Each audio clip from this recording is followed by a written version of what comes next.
పెళ్లి చేసి దూరంగా పంపించేసి భారం దింపేసుకుంటావా నాన్న? నువ్వు నాకు భారమేంట్రా? నా బాధ్యత. నువ్వు సుఖంగా ఉండాలనేది నా స్వార్థం. అయినా నువ్వు నీ ఇంటికే వెళ్తున్నావులే. మరెందుకు నాన్న ఏడుస్తున్నావు? ఇవి దుఃఖంతో వచ్చే కన్నీళ్లు కావురా, తన కూతురికి మంచి సంబంధం చూశారని ఒక తండ్రి పడే ఆనందం నుంచి వచ్చే కన్నీళ్లురా.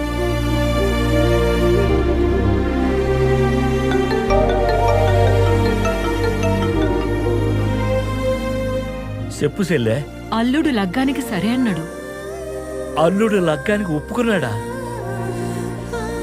నాకు కాళ్ళు చేతులు ఆడతలేవు చెల్లె. సడన్ గా లగ్గమంటే ఏం చేయాలో తోస్తలే. నువ్వు హైరాణ పడకన్నా, నా పెళ్లి చేయలేదా నువ్వు? మానసు వచ్చేది కూడా మన ఇంటికే కదా, అందరం కలిసి చేద్దాం. గట్లనే చెల్లె.